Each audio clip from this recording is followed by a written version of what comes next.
Well, good evening and welcome to our debate tonight.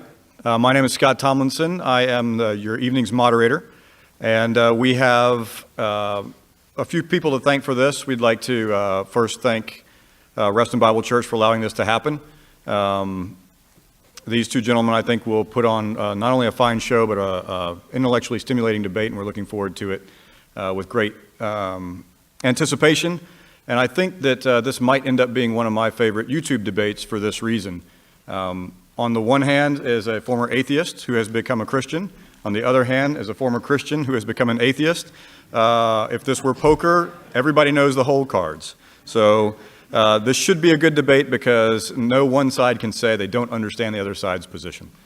So if you would do me a favor also, of course, of silencing your mobile devices and phones at this point. I'm the guy who's always guilty of that, so I'll mention that right out at the beginning. And then now let me introduce our speakers. On my left is Dr. David Wood. David Wood is a member of the Society of Christian Philosophers, the Evangelical Philosophical Society, and the Hume Society. David is a former atheist, and he became a Christian, interestingly, after examining the historical evidence for tonight's very topic, the resurrection of Jesus. He is a contributor to the books Evidence for God, 50 Arguments for Faith from the Bible, History, Philosophy, and Science, Defending the Resurrection, and the book True Reason, Christian Responses to the Challenge of Atheism. David has been in more than 40 moderated public debates, and he runs the website acts17.net, and he lives in the Bronx with his wife Marie and his 4 sons Lucien, Blaise, Reed, and Paley. Dr. Wood is also has some fame as well as being the man who led. I've oftentimes in our class here called Solid Ground that talks about these topics said, rarely does one argue somebody to another position, but Dr. Wood effectively argued Nabil Qureshi, who works for Ravi Zacharias International Ministries, from Islam to Christianity. So it does happen, and Dr. Wood has accomplished it. On my right is John Loftus, who is a former Christian minister and apologist with 3 master's degrees in philosophy, theology, and the philosophy of religion from Lincoln Christian Seminary and Trinity Evangelical Divinity School. When at Trinity, he studied under a little-known professor named Dr. William Lane Craig. And so if this man knows one of maybe the premier Christian apologists' data from the inside, this is the man you're looking for right here. And he's a friend of mine. And a friend. And I think John has defended him on multiple occasions and occasionally gets some flack for that Just as once. well. Okay. He's also studying for his PhD program at Marquette University in theology and ethics. He has authored 7 books in the last 7 years. He's a busy man. One of them, Why I Became an Atheist, A Former Preacher Rejects Christianity, The Outsider Test for Faith, The Christian Delusion, and The End of Christianity. And then my favorite, he co-wrote a book with Dr. Randall Rouser called God or Godless, where both a Christian and an atheist take 20 questions, and both of them answer those questions in that book from each respective side. So it's a good resource, and I imagine is on sale in the back too. Both gentlemen's books are on sale in the back. A little bit about tonight's debate. It is a question, did Jesus rise from the dead? Arguing in the affirmative, and who will go first is Dr. Wood. Arguing in the negative is John Loftus. There will be 2 20-minute opening statements, followed by 12-minute first rebuttals, followed by 8-minute second rebuttals, and then we're going to have a 10-minute crossfire question and answer period where each individual will have 1 minute to say what they wish or ask a question, and the other person to engage with that question, and then vice versa. So we'll have 10 minutes, basically 5 rounds of 1 minute each side, back and forth. After that, we'll have 5-minute closing statements, and then after the closing statements, we'll have the audience Q&A. The audience Q&A will be conducted from this microphone here to your right. And if you would be so kind, we'll give some more instructions at the Q&A time, but as we begin to line up for that, let's not begin to line up for that until the end of the last closing statement. I'll tell you when to start lining up for that. And then we do want to alternate a question for Dr. Wood, a question for Mr. Loftus, one after another each side. And then before that, I'll give a little bit more clarity on those. So without further ado, let me welcome to the podium Dr. Wood.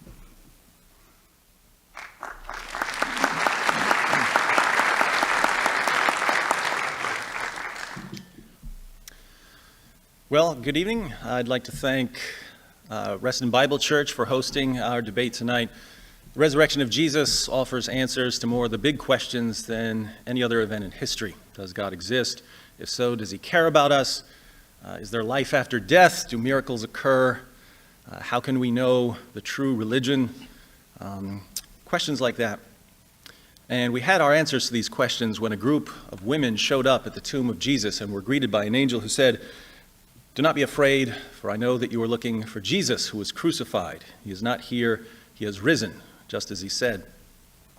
The early Christians defended this proclamation against critics, and it's an honor to carry on that defense nearly 2,000 years later.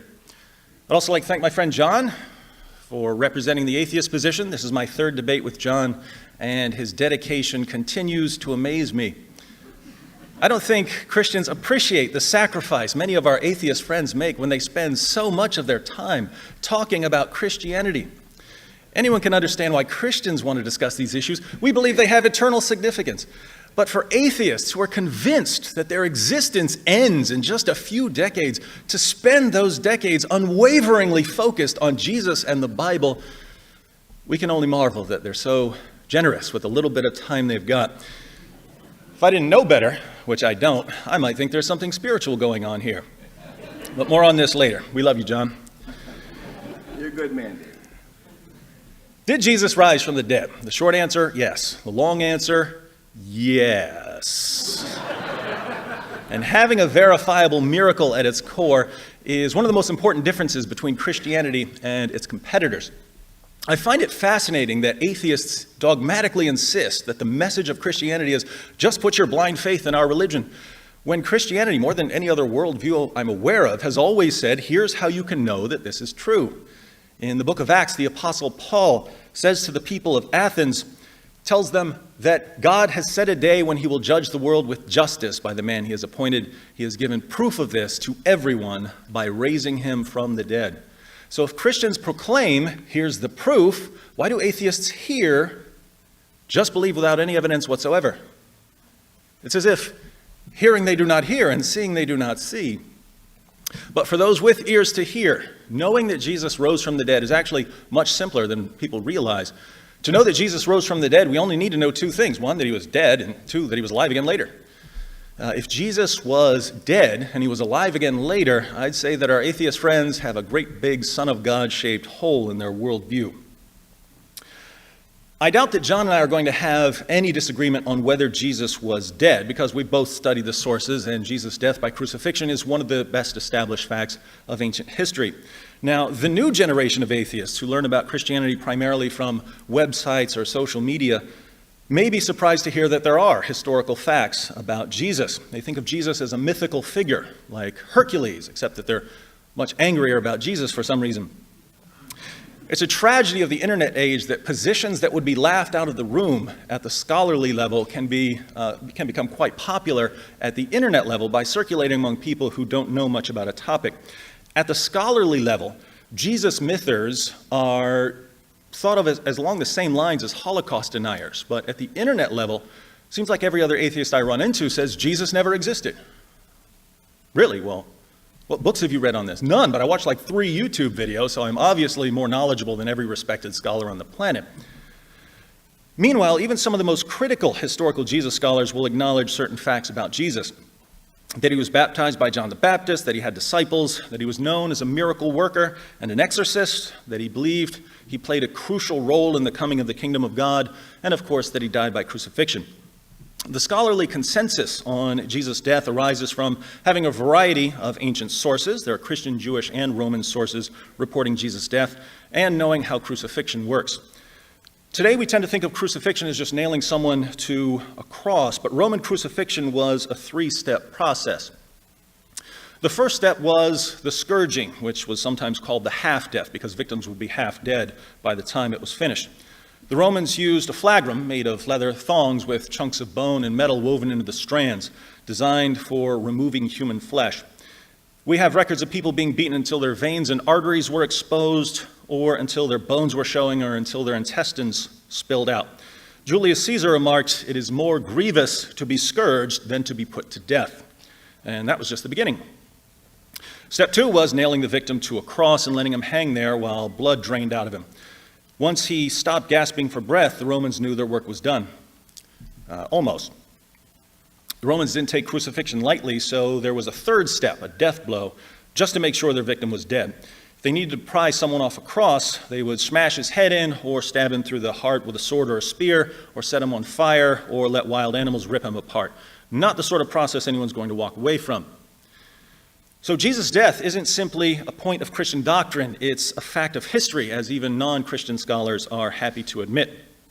Atheist New Testament scholar Gerd Ludemann declares that Jesus' death as a consequence of crucifixion is indisputable. John Dominic Crossan of the infamous Jesus Seminar says that there is not the slightest doubt about the fact of Jesus' crucifixion under Pontius Pilate. Marcus Borg, another member of the Jesus Seminar, states that Jesus' execution is the most certain fact about the historical Jesus. Jewish scholar Pinchas Lapid concludes that Jesus' death by crucifixion is historically certain. According to Paula Fredrickson, a convert to Judaism, the single most solid fact about Jesus' life is his death. He was executed by the Roman prefect Pilate on or around Passover in the manner Rome reserved particularly for political insurrectionists, namely crucifixion.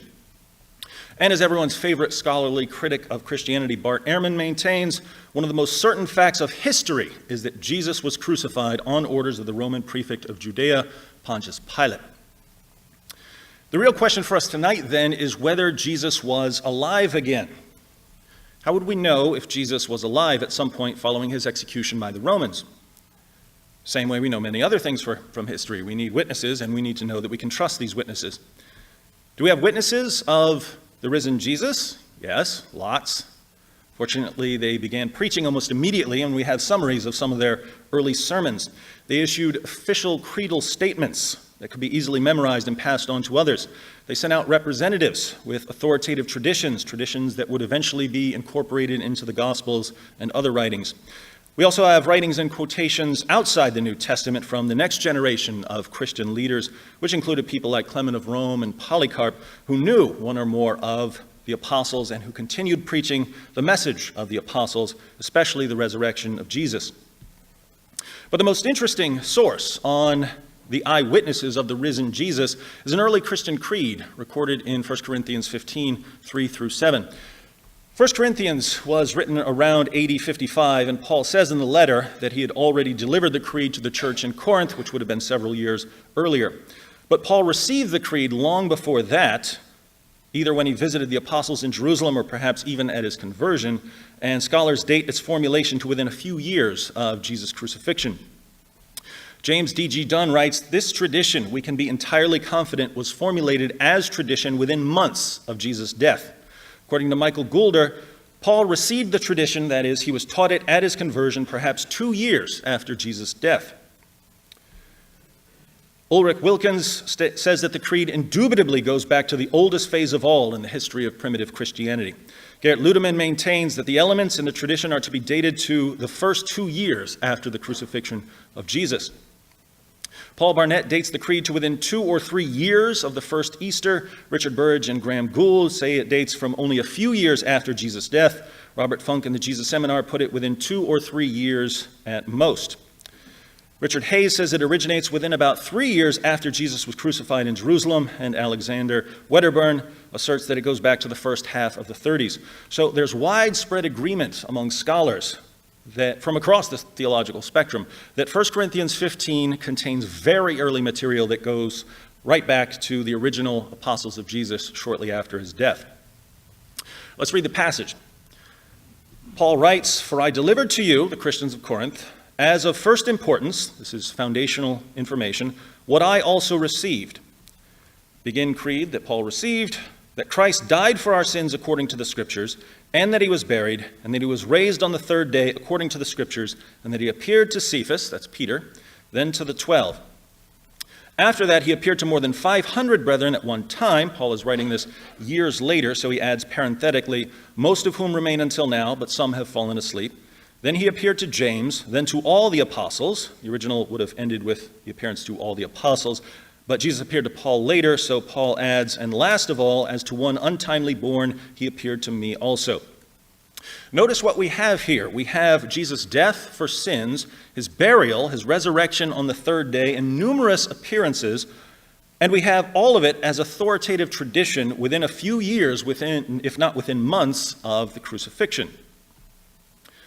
As for the appearances, there are appearances to individuals, Peter, James, the brother of Jesus, and eventually Paul, to small groups, the 12 and all the apostles, and to a large group. He appeared to more than 500. The list also reports appearances to both friends and foes. Peter and the apostles were followers of Jesus during his 3-year ministry, but James and Paul weren't. James didn't believe that his brother was the Messiah when Jesus was preaching in Galilee and Judea, and Paul persecuted the church and tried to destroy it. Yet they're all listed as witnesses who saw Jesus alive again sometime after his death. This passage eliminates 2 skeptical responses to Jesus' resurrection. The legend hypothesis and the hallucination hypothesis. At the internet level, there are still people who claim that Christian belief in Jesus' resurrection arose through a process of legendary development over a period of many decades. But this is factually false. We know as a fact of history that the resurrection was the heart of Christian preaching from the beginning. You also may have heard people argue that Jesus' disciples simply hallucinated the resurrection appearances. But a hallucination, by definition, is something that occurs in the mind of the person experiencing it. If my friend Paul here takes a bunch of acid and a leprechaun appears to him, the rest of us aren't going to ask for his pot of gold because we're not going to see him. It's only in Paul's mind. The leprechaun doesn't exist outside of his mind. So we can't attribute the resurrection appearances to legend or hallucinations. Jesus appeared to multiple people on multiple occasions. Can we attribute them to deception? Were the disciples lying about the appearances? That's what I thought before I was a Christian. But there's a fatal flaw in the deception hypothesis. Liars make poor martyrs. Some human beings are willing to die for what they believe in. I've never met anyone who's willing to die for something he made up. In the book of Acts, chapter 4, Peter and John are arrested and threatened. In Acts 5, the apostles are put in jail and flogged. In Acts 12, James, the brother of John, is put to death by Herod, and Peter is again put in jail. The apostle Paul describes his life as a Christian in 2 Corinthians 11, 24 to 27. He writes, 5 times I received from the Jews 39 lashes. 3 times I was beaten with rods. Once I was stoned. 3 times I was shipwrecked. A night and a day I've spent in the deep.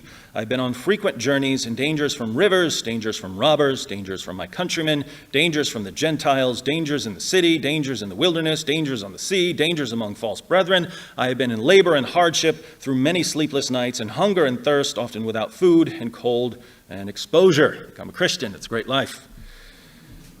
The Jewish historian Josephus reports that James, the brother of Jesus, was stoned to death as a lawbreaker. Clement of Rome invites his readers to keep in mind the sufferings and martyrdoms of Peter and Paul. So the apostles didn't just preach that they had seen Jesus alive again. They were willing to endure prison, floggings, and death as they preached. And that means they really believed what they were saying. Here again, it's not just Christians who draw this conclusion. Even non-Christians maintain that the disciples sincerely believed that they had seen Jesus. Gerrit Ludemann, it may be taken as historically certain that Peter and the disciples had experiences after Jesus' death in which he appeared to them as the risen Christ. Bart Ehrman, we can say with complete certainty that some of his disciples at some later time insisted that he had soon appeared to them, convincing them that he had been raised from the dead. Bart Ehrman again, it is a historical fact that some of Jesus' followers came to believe that he had been raised from the dead soon after his crucifixion. Paula Fredrickson, I know in their own terms what they saw was the raised Jesus. I'm not saying that they really did see the raised Jesus. I wasn't there. I don't know what they saw, but I do know as a historian they must have seen something. Fredrickson says she doesn't know what they saw, but I do. I think it's obvious what they saw. The disciples saw the sort of thing that would convince individuals and groups, friends and foes, that they had all seen a man who had been dead, alive again, standing in front of them, telling them why he had to die and rise again. Unfortunately for our atheist friends, the only sort of thing that can do that is Jesus actually appearing to them, which means that Jesus rose from the dead. So there's only one conclusion to draw from the facts that even atheist and agnostic scholars grant as historically certain. And yet, atheist and agnostic scholars clearly don't believe Jesus rose from the dead. Why do they reject the resurrection when they're aware of the historical evidence? Different people will give different reasons for denying Jesus' resurrection, but if you do a little digging, two broad issues emerge most frequently. First, many people have a prior commitment to naturalism. Supernatural explanations are ruled out before the investigation begins. And if supernatural explanations are ruled out prior to investigation, Jesus' resurrection is never even a candidate for belief. So, is a commitment to naturalism a good reason to reject the resurrection? As Alvin Plantinga and others have shown, naturalism as a worldview is fundamentally incoherent because it ends up undermining the cognitive faculties required to affirm it. But a more glaring difficulty, given a discussion of miracles, is the global abundance of miracle claims. In 2006, the Pew Forum issued a report titled Spirit and Power, a 10-country survey of Pentecostals, discussing statistics on Pentecostal and charismatic Protestants in the United States, Brazil, Chile, Guatemala, Kenya, Nigeria, South Africa, India, the Philippines, and South Korea. And the researchers found that approximately 200 million Pentecostal and charismatic Protestants in just those 10 countries believe that they have personally witnessed miraculous healings. And that's not counting other kinds of Christians in those countries or Christians in other countries around the world. Consider miracle reports in China. According to Edmund Tang, all Christian churches in China practice some form of healing. In fact, according to some surveys, 90% of new believers cite healing as a reason for their conversion. This is especially true in the countryside where medical facilities are often inadequate or non-existent. After reviewing a number of miracle reports from around the world, Craig Keener concludes, it is no longer plausible to tout uniform human experience as a basis for denying miracles, as in the traditional modern argument. Hundreds of millions of claims would have to be satisfactorily explained in non-supernatural terms for this appeal to succeed. While many may be so explained, one cannot adopt the conclusion of uniformity as a premise without investigating all of them. In other words, those who exclude supernatural explanations prior to investigation do so by faith, not because the evidence demands it. Second, it's perhaps even more common to reject the resurrection because of what the resurrection implies. If we believe that Jesus rose from the dead, we might think it's a good idea to listen to what he says. But Jesus said all kinds of things about sin and judgment and salvation, and if we don't want to take his teaching seriously, or if we don't want to become Christians, or if we despise anything that has anything to do with Christianity, we kind of need to get rid of that whole rising from the dead thing. Now, this has always seemed like an odd approach to me. Decide what we want to believe ahead of time and then reject evidence that doesn't line up with what we want to believe. And atheists normally condemn this approach. Suppose an atheist comes to you with some kind of evidence, let's say evidence for common descent, that all human beings share an ancestor with all other organisms. If your response is, well, I don't like what that would mean, I don't like what common descent implies, so I'm going to reject any evidence you give me for it, the atheist will accuse you of being anti-science and anti-evidence and irrational and bigoted and every other thing you can think of.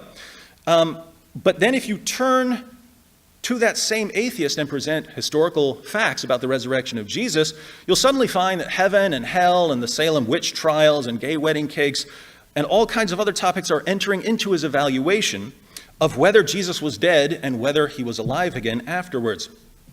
Feelings become the ultimate trump card. But if atheists want to bring their feelings about Christianity into a discussion of historical facts about Jesus, keep in mind that this cuts both ways. I have all kinds of feelings about atheism. Now, there's other evidence that's relevant to this discussion, and I'm sure that much of it will come out in the course of this debate. But we already have enough to conclude that Jesus died by crucifixion, that he was alive again later, that friends and foes were so thoroughly convinced that Jesus had appeared to them that they were willing to endure torture and death for the privilege of proclaiming the Christian message. The question for us is, what happened? That's the question I had to struggle with 19 years ago. And I realized that apart from the resurrection, I couldn't come up with any explanation that fit the facts. By that time, I already knew that naturalism was a theory in crisis, and I didn't trust my feelings enough to deny evidence based on them. In the end, I concluded that Jesus of Nazareth rose from the dead, and that if I'm going to listen to anyone tell me about God, it's him.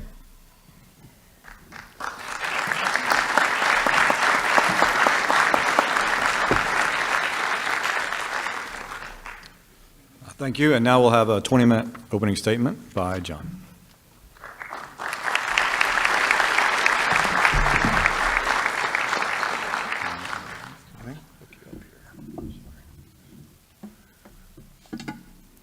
Don't start the timer yet. I'm running the timer, so you're all right. All right. David, David, David. I am literally stunned.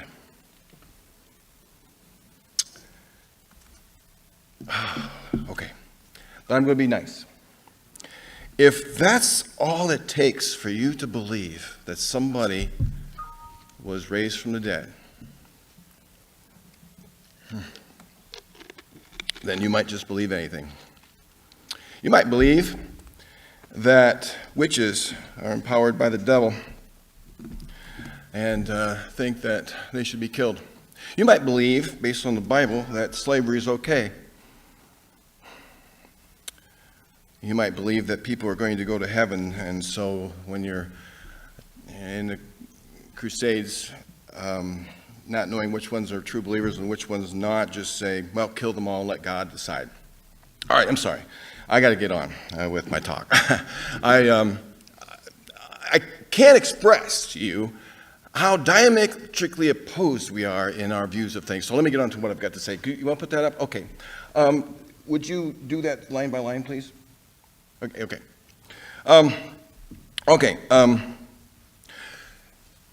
I want you to think in terms of never having heard about Jesus before, never having heard about Christianity before. Now, if you had had that in mind when he was talking, if you had that in mind the very first time when he stood up and said anything, the very first time he spoke a word, and you were evaluating his case based on never hearing about Jesus, never hearing about Christianity, you would have the same view of things as I do sitting here listening to that evidence. See, most of us are raised to believe what our parents taught us, or our uncles, or grandparents in a Christian culture mainly. And if you were raised in a Muslim culture, you would be taught differently. If you were raised in a Jewish culture, you'd be taught differently. If you were raised in a Hindu or a Buddhist culture, you would be raised to believe differently. And you would come to a debate like this, and you would hear someone defend your views, just like David did. And no matter what I said as an atheist, you would walk away and say, David just kicked butt tonight. I mean, if you were a Buddhist, you would do that. If you were a Hindu, you would do that. Because you were raised to believe a certain way, and you're looking for ways to support what you believe. You're not actually evaluating the evidence like you should.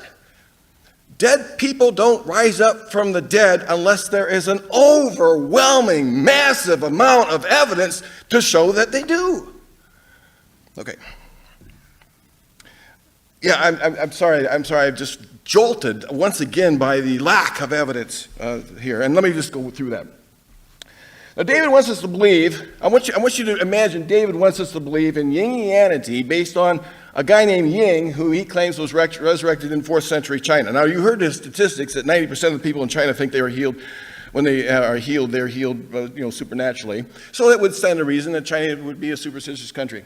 If you approach the evidence like that, I chose Yingianity on purpose because it sounds like Christianity, and based on 4th century documents that resemble Christianity in every way. Ying was raised from the dead. He was believed to have saved the world, from their sins. He died some horrific death, and he was prophesied based on some ancient text before that. And we recently found these documents. We recently found these texts in an archaeological dig somewhere. The religion, of course, has died out. And the reason why it died out is because some guy named Mao in Beijing conquered the land and rid itself of Yingianity. So it basically went out of existence, and he established a different religion in its place. Not Yingianity, but some other kind of religion. Now, it's died out. And David's here. He's trying to convince us to believe in Ying and Yingianity based solely on 4th century documents. That is, documents that are 4 centuries old. That's twice the length of time America has been in existence. Now, let's just say we wanted to evaluate whether George Washington existed. And all we have are published results of, George Washington, when was this published? Well, 2015. What does it say he did? Well, he cut down a cherry tree. What else does it say that he was the president of the United States? Well, what else? Well, he was married to Martha. What else? Well, where's the earlier sources? Well, we have little fragments here and there. Here's a little fragment here, But what did the surrounding fragment say? What did the surrounding document say? Well, we're assuming it's the same as what we have, but we don't know. We can't say that. And you wouldn't have any reason to believe that George Washington exists unless you could trace it back to earlier sources, especially if there were reasons for thinking that those texts were doctored up. Okay, next. All right, now why am I asking you to do this? Why am I asking you to look at it differently? Because it's the only way to do things. It's the only way to actually evaluate the truth of your religion. Why? Because you were raised to believe this religion, weren't you? I mean, you were raised to believe as Christians. You know nothing else, most of you. You need to actually ask yourself what it would look like to be confronted with a Trinity as a Muslim, or a virgin birth as a Hindu. You need to ask yourself what it would be like to, for the very first time, hear of an incarnate God, as a Jew. You need to ask yourself all these sorts of questions because they sound bizarre. I mean, they sound bizarre when you first hear them, but because you're familiar with them, that's the only difference. That's the only difference. You're familiar with them, and so therefore they have the ring of truth to them without the evidence. Now let me get to the evidence because that's the important thing. Okay, next slide. It's the best way to do that. Okay, next. Because we depend on familiarity. I mentioned that. We depend on our cultures. Next thing. And we seek to confirm rather than disconfirm our beliefs. Next, please. Now, here's the kicker. One more time. It would take an overwhelming amount of strong historical evidence to overcome our concrete personal experience that dead men stay dead. Now, you've never seen anybody raised from the dead. And yet you believe somebody raised from the dead based on a 4th century manuscript? Yeah, I just find that stunning, actually. I mean, I can't believe that. Next, please. Now, here's my argument. Now, you think I'm a radical. You think I'm angry. I'm not. I'm just nervous. Trust me, I'm just nervous. And I was just, really, trust me, I just am nervous. And I was stunned once again. I mean, I really was stunned. Even though I've participated in these debates for, more than a decade. To hear it all over again, it's just, okay. I'm not mad. I'm a really good guy, I was just stunned, okay? Okay, I'm sure he's stunned at my views too, so I'll say that for him, right? I'll say that for him as well. My argument is this. Go ahead, click through these. Even if God exists, next. Even if miracles are possible, next. Even if Yingianity is true, next. Even if Ying was resurrected, stop. Even if there were eyewitnesses, there is no reason for us to believe that Ying was raised from the dead in China in 33 AD based on 4th century manuscripts.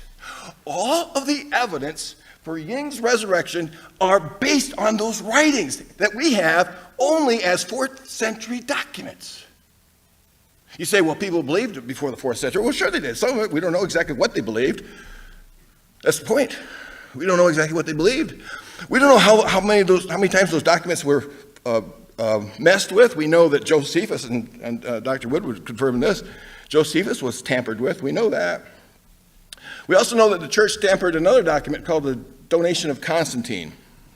That's where they said, it's a great way you can lie when nobody can catch you. But they documented that the Emperor Constantine gave the Vatican the land that it now sits on. And they forged the document. We know this now because of writing samples and and samples of the parchment itself. So we know the church doctored things. We know this. There's just no reason, even if it's true, there's a lot of things that are true that we have no reason to believe. Like, there might be a criminal in this audience. There might be somebody wanted by the law. I just threw that out here. Might be a serious crime. I'm not going to say it was you. Don't worry about that. But there might be a criminal in here of a serious crime, and no one suspects you did it because the evidence isn't there. It's like that. It might have happened, but there's not enough evidence to think it did. There might be somebody might be abducted by aliens. I believe that just about as much as I believe this to be. Sure. And someone might actually have been abducted by aliens. But there's not enough evidence for us to believe even if he was. That's my point. All right. That's 10 minutes. Let's go. Now, here's the point. Where's the empirical evidence? Please, next. There is none. Next. Because the resurrection of Ying, or Jesus, supposedly happened in the ancient pre-scientific past in a lone part of the planet before investigative reporters, videos, and cell phones. I never shook his hand. I never held his body close to mine. I never got kissed on the lips by him. I never took off his sandals. I wasn't there to hear his words. No cell phone did either. There's no empirical evidence Jesus or Ying raised from the dead. Next, please. Where's the textual evidence? 4th century text. Just let that sink in. Next, please. They contain forgeries. The ending of the Gospel of Mark is one of them, and Mark's Gospel does not mention a resurrection. That's why when David was quoting Matthew earlier, the very first text he put up there, he had to quote from Matthew on the resurrection, because Mark never mentioned it. And neither is it mentioned in Q, the document some scholars think predated the Gospel of Mark. The resurrection of Jesus was not mentioned in either Q or Mark. It waited till Matthew to be mentioned. Next, please. No reliable external evidence to date these texts. You know, scholars are debating whether the Gospels were written in the 50 AD or as much as late as 140 AD. Luke Gospel has been dated to 140 AD.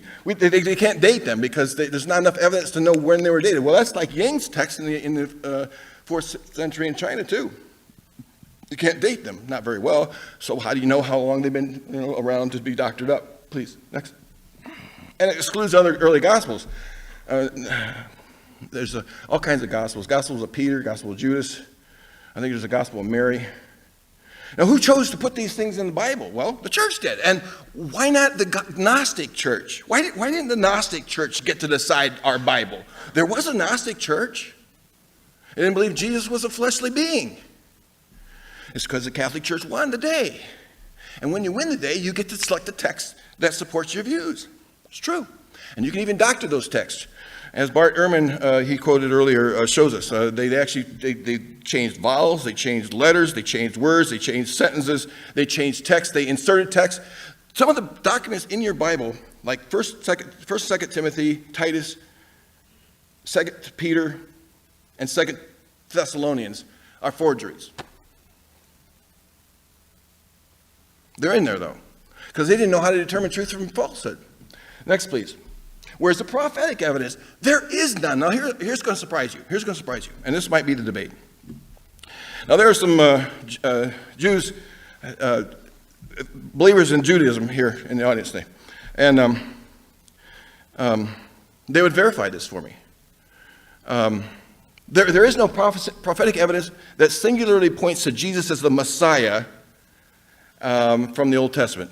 None. Please. There's no prophecy of a Trinitarian God. Next. No prophecy of an incarnation. None. Next. No prophecy of a virgin birth. Next. And no prophecy of a dying Messiah. You're going to quote Isaiah 53 to me, but that was clearly about Israel itself. Look at Isaiah chapter 49, verse 3. Next. And no prophecy of a resurrection. This he'll agree with me about. That one, last one, he'll agree with me. There's no prophecy of a resurrection. And it seems to me that I'm going to get to what happened in a minute. Next, please. Where's the first-hand testimonial evidence? There is none. What you have is 4th century documents. Next, please.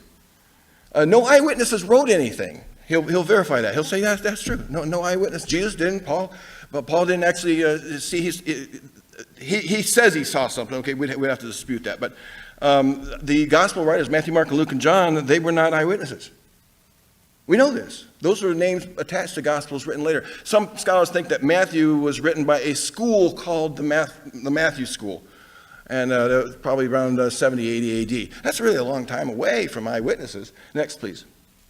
We don't have a chance to question them. We can't question Herod. We can't question Ananias, Caiaphas. We don't have a chance to look, what you want to do when you examine Mormonism is you want to be able to investigate the people who said, we saw this or we didn't see this. They say, well, we saw the golden plates, we didn't. But if we ask them, what did you actually see? Let's put you on a microscope and let's put you on a stand and ask you all kinds of investigative journalist questions. We're going to find some inconsistencies and problems. We can't do that with the New Testament. We can't do that with the apostles. And he might point to 1 Corinthians 15 only once, but it says nothing about what they saw, if they saw anything. I mean, Paul says they did. But it says nothing about what they saw. What if they had discrepancies among their stories? Where we saw this, we saw a ghost. In the Gospel of Luke, it says that Jesus was seen like a ghost. What did they see? I mean, you're saying they all have the same testimony, but do they? Next, please. It contains discrepancies. When did they arrive at the tomb? What time of the day? Who rolled the stone away? Actually, Luke disputes Matthew. Matthew says that the guard at the tomb was placed there to guard so that nobody would be able to steal the body. And then Luke comes along. He says, I've investigated everything, and I want to write down most orderly what actually happened. He says that in the first chapter, the first 3 verses. He says, I'm going to write down what exactly happened. And he left out the story of the guard at the tomb. That means, folks, Luke didn't agree with Matthew's story of the guard at the tomb. It doesn't make sense anyway. Next, please. Shows evolutionary growth. The stone becomes a big stone, then becomes a new stone, then becomes a heavy stone. The other things like that. Next. Right. Don't forget the last one. Visionaries. Like the Mormons, like the growth of the Mormon church, it started with the people who saw visions.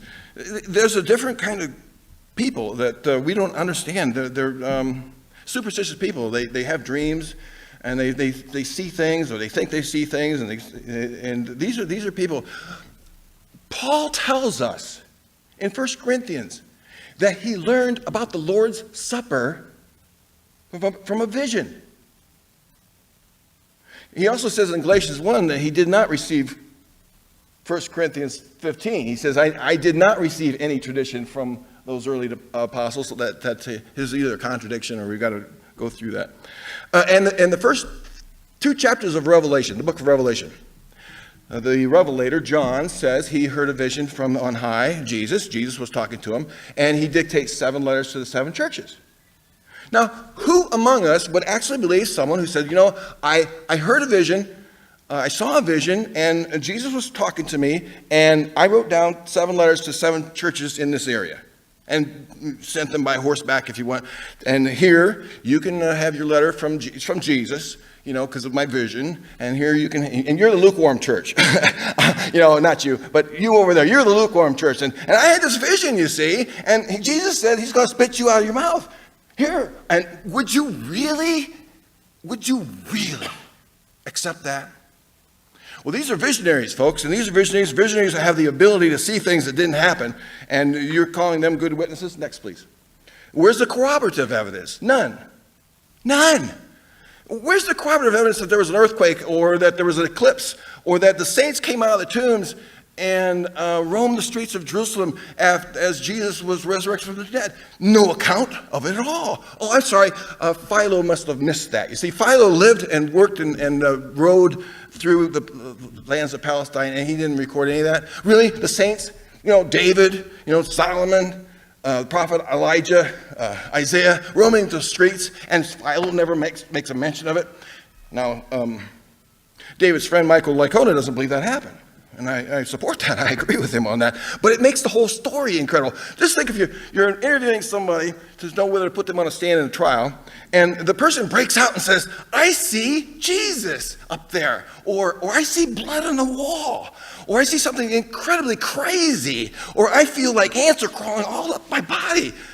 It discredits the entire testimony to find that in the Gospel of Matthew. Next, please. I mentioned those a little bit. Next.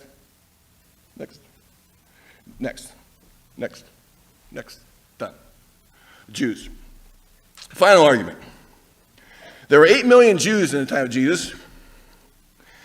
And according to Catholic biblical scholar David Sim, who looked at the evidence and the censuses that were taken of those days and eras, and what were written about the numbers of Jews that were at the time, 8 million of them, 7 million living in the known world, 2.5 million living in Palestine. They were beloved of God.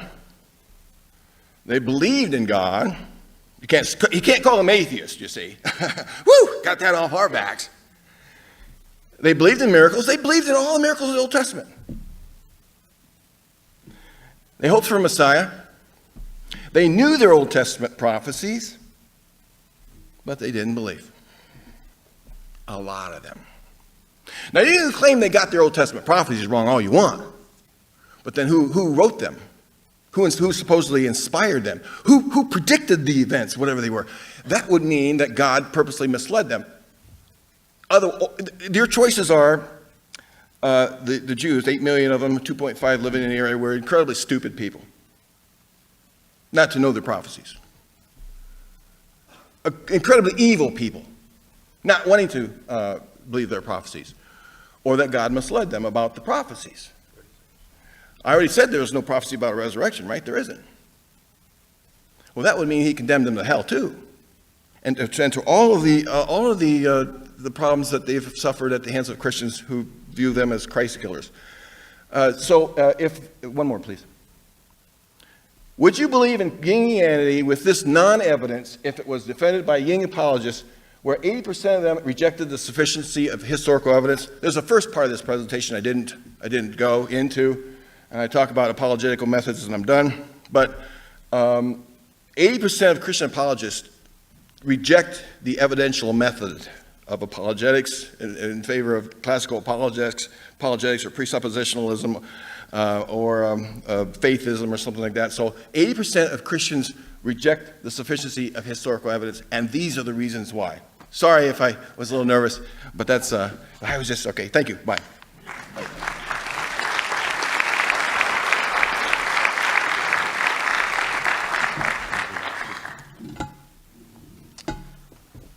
That concludes our two 20-minute opening statements. Now we will have 8-minute rebuttals from each side.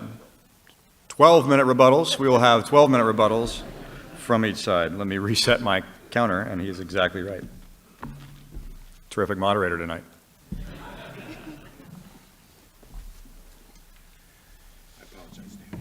John. David. What are you apologizing for? Oh, I got a little... Now, if you want to apologize for saying you're shocked, you could do that, because I'm the one who is shocked. I was really expecting John to go through the evidence. Instead, John decided to adopt an extremely skeptical position, and we'll go through that a bit. But John asks us to imagine that we had never been raised to believe in Christianity. I wasn't. My dad told me he was God. And just to be clear here, here's my friend Guillaume Bignon. He's a former atheist. My wife was an agnostic when she examined the evidence. My friend Nabil was a Muslim when he examined the evidence for the resurrection. We all came to believe in the resurrection. So if it's simply a matter of pretend you weren't raised to believe this, several of us don't need to pretend this. And we came to believe. Apart from that,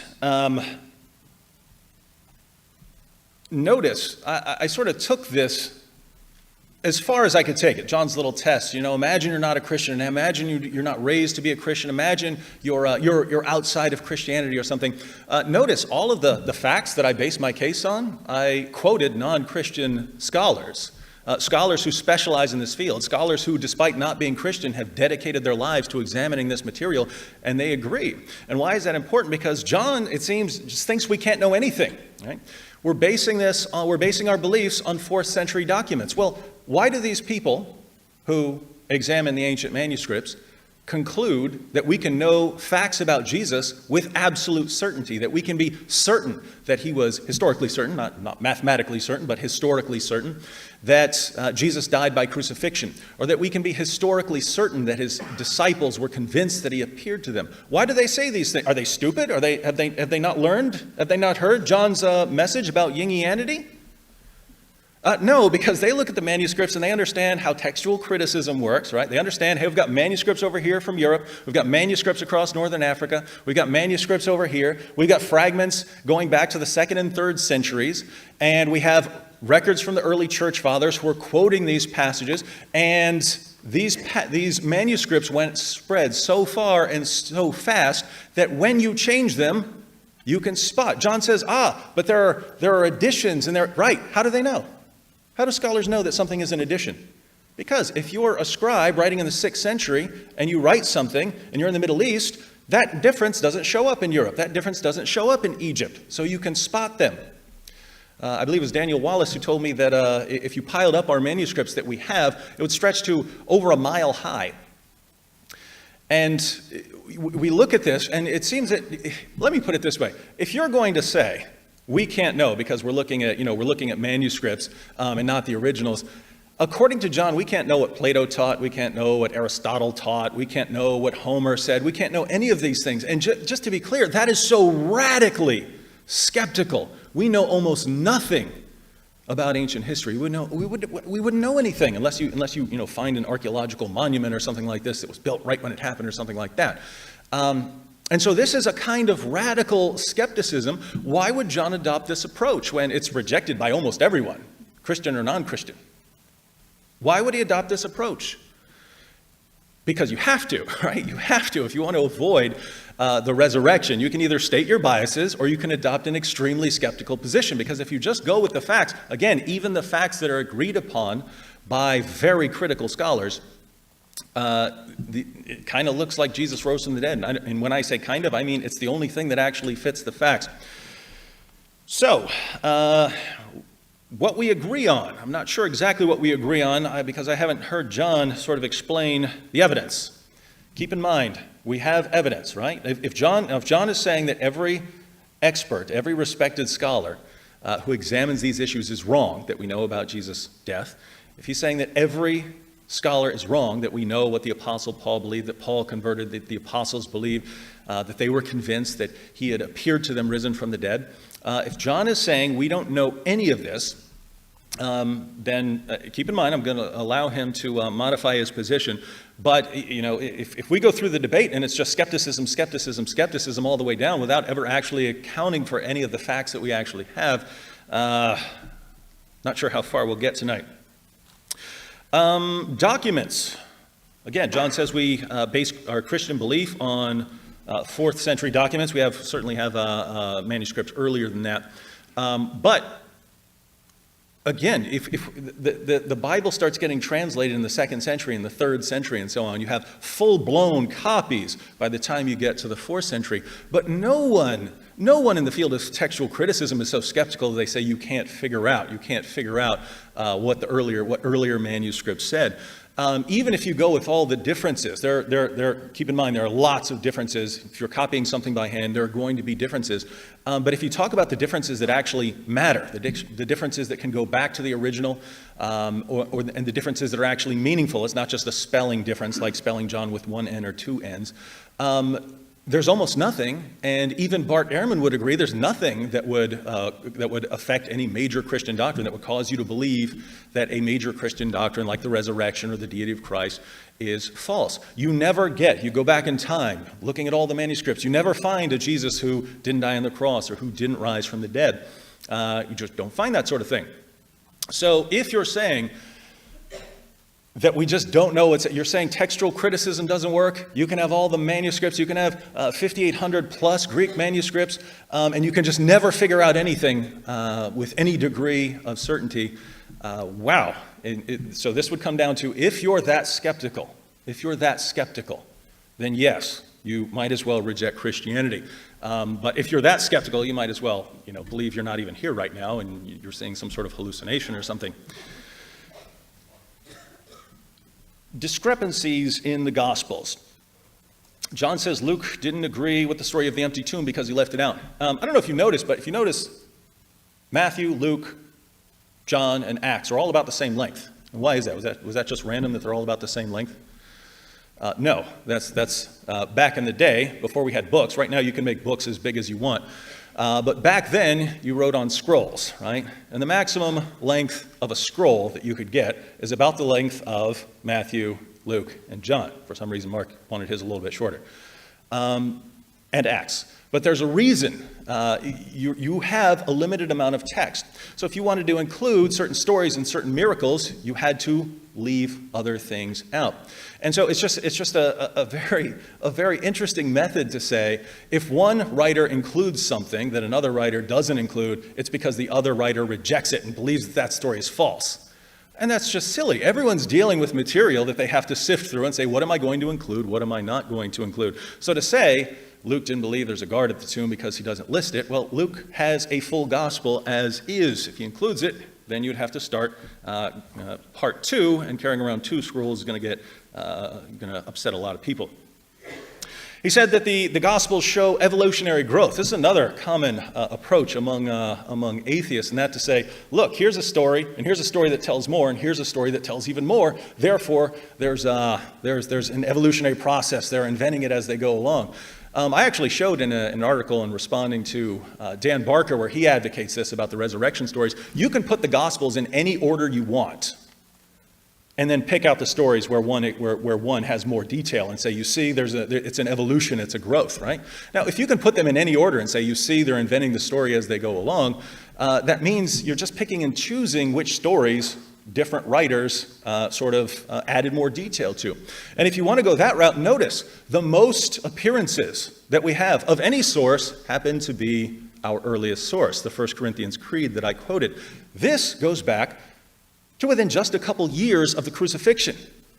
This is not according to me. This is according to just about every respected scholar writing on this topic. We quoted a bunch of them. They all agree. Why does John think we have no clue? We have no idea when any of this is from? Because he's being more skeptical than every respected scholar on the planet. And again, if you're going to be that skeptical, carry it through to its logical conclusion. 1 second. No, not that. John says Not that. John says that Mark doesn't include a resurrection, and that's why I had to quote from Matthew, because there's no resurrection in the Gospel of Mark.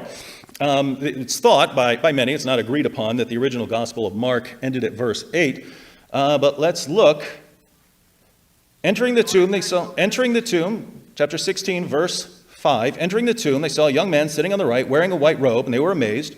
And he said to them, "Do not be amazed. You are looking for Jesus the Nazarene, who has been crucified. He has risen. He is not here. Behold, here is the place where they laid him." That's verse 6. That's in the Gospel of Mark. So certainly includes a resurrection there. John complains that we exclude the other early Gospels. Well, this is hilarious. He mentions the Gospel of Judas and the Gospel of Mary. These start around the middle of the 2nd century. Right? By the way, raise your hand if you've read the Gospel of Judas. I read that thing. Sounds like it's written by aliens, doesn't it? Right? Sounds like it's written by aliens, just the terminology, and that's because it's based on Neoplatonic Greek philosophy, right? They're talking about the pleroma of this, and it's clear that 1st century people were not talking like this. And if you go through, why don't we think what John is saying? Why don't you include the 2nd, 3rd, 4th, 5th century books that are clearly not do not go back to the original disciples of Jesus? Why do you do that? Why do you prefer Gospels that are 1st century documents and that go back, either written by the apostles? I believe that John was there for the Gospel of John, that Matthew wrote Matthew, and so on, or to people working very closely to them. Why do you want to do that? I mean, think about these questions. Why do you go with the 1st century instead of the 2nd, 3rd, 4th, 5th century? I don't know, because one is actually connected to Jesus and the others aren't. I don't know. He says that the resurrection is not mentioned in Q. Well, the Q, there's no Q anywhere. There's no official Q document, but I knew that. Q is a sayings document. It's the sayings of Jesus, right? It's not the history of Jesus, right? So if it's a collection of Jesus' sayings, it obviously isn't going to include the narration of his resurrection, because it's a collection of his sayings, if it's anything. John says Isaiah 53 refers to the nation of Israel. The suffering servant dies for the sins of Israel, as a sacrifice for the sins of Israel, and so it'd be weird if it is the nation of Israel. It says no prophecy about the resurrection. I would invite John to read Acts 2 and Acts 13, where the apostles use one. Now, John adopts the method of a modern atheist reading these texts. I'd invite him to use the method of an 1st century Jew in reading the text. Get a different outcome.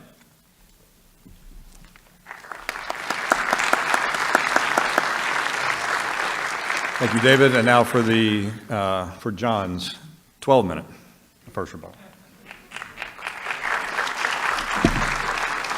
I'll be nicer this time, I promise. I'm just usually that way. I would run down a few things. He had mentioned Q, sayings. I'm going to start back there. Then where I mean, that was the earliest, supposedly. It's not actual documents, but they've surmised might have existed from looking at the comparisons of the synoptic gospels, Matthew, Mark, and Luke. And so why aren't there any events, described? He says it's a sayings gospel. It was first. If it, that's what they assume it exists. But there's no events. Who included the events? And there's no resurrection in there. And Mark does end by someone in white clothes. That I don't think we know whether it's angels or just people in white clothes saying he's not here, he's risen. Oh, that'll satisfy me. Yeah, that does it. That's perfect. Have somebody sit there and says he's risen. Yep. Is that all the evidence people need? So no, there's no resurrection appearance in Mark. There's no touching, seeing, feeling thing. That was added later in Matthew's gospel. As far as the gospels of Judas and Peter, the 2nd century, sure, yeah. There are scholars who date Luke at 140, the 2nd century, and the gospel of John is 2nd century. But obviously those gospels are original from somebody important, certainly not the apostles. We know that. We know those gospels were not written by the apostles. We know that. But apparently Judas and Peter don't count just because they're not in they're not in the present Bible. And apparently we know how they concluded those sorts of questions, and which I don't. Now he mentioned something about Luke and the scrolls, how long the scrolls were, and Luke obviously didn't have the room to put the guard story in his gospel because he had other more important things to write about. I want to be the first atheist debater ever in the world to say this. I don't know about that. Maybe you're right. I'm not doing this sarcastically. I'll have to look into that, although I doubt it.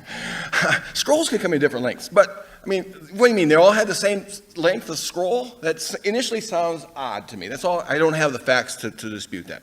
Okay? But I will say this. The story of the guard at the tomb as told in Matthew's gospel is ludicrous. That's why Luke probably wanted to not include it. Here's why. It says that the guard at the tomb was placed on at the tomb where Jesus was buried, and I accept that he died. I'm not questioning everything. I'm questioning the resurrection. Okay, not everything. That the guard was posted on Saturday, the day after Jesus died. It gave the disciples plenty of time to steal the body if they wanted to. It's a flawed cover-up story.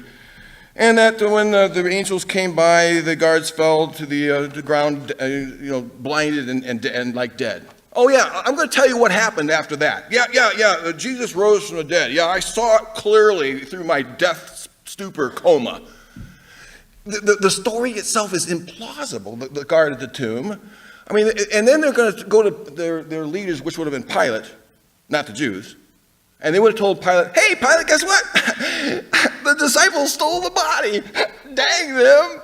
I can't believe that. I don't see that happening myself. I just don't see it happening. If they actually saw Jesus rise from the dead, you know what I would do?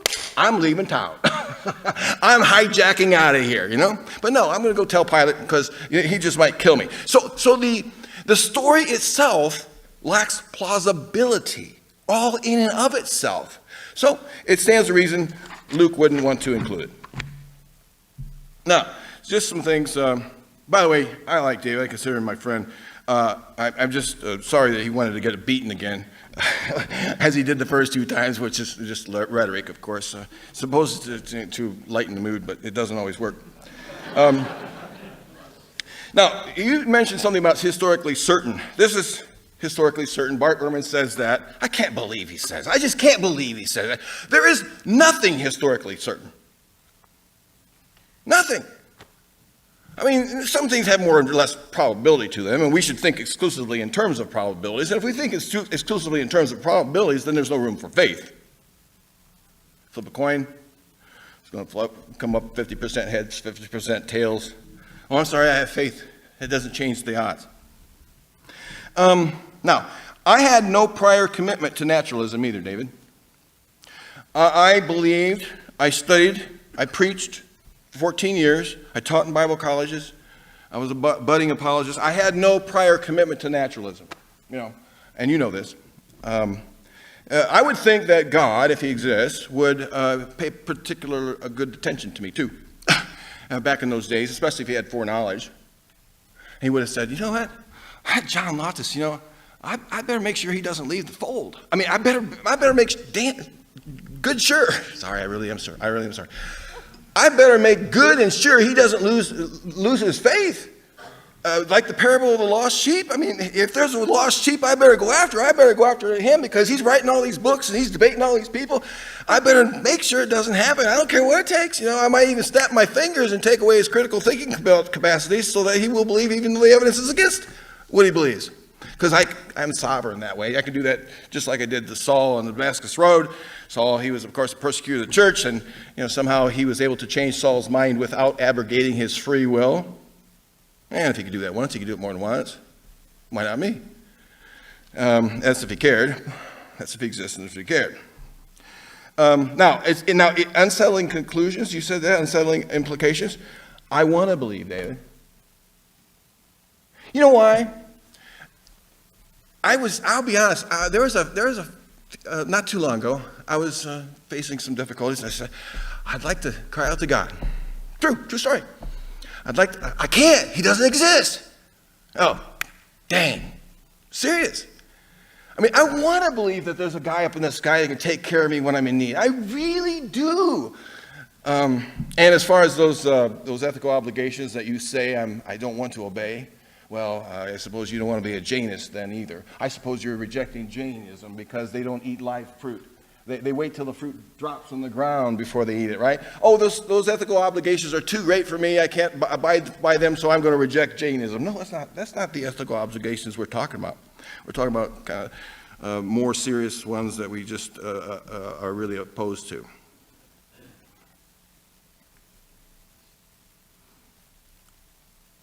Oh, as far as Jesus mythers go and the scholarship, it's changed. Richard Carrier has written a book called The Historical Jesus, the Quest for the Historical Jesus. It's published by Sheffield Press in 2014. I am not a Jesus mythist myself. I mean, I do believe that there was an apocalyptic Jesus who existed, somewhat, at least for now, I think that. But that book is now put the Jesus mythicist position on the boards because Sheffield Press is the major Christian scholarly press when it comes to biblical studies. And it's a big book. So they're taking that position seriously now.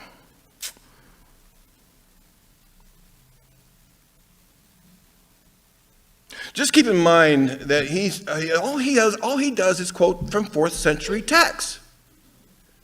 I want you to consider the Mormon Church, Scientology, if you will. Don't you want to get to the source of, let's say, the Mormon Church? Don't you want to know about it?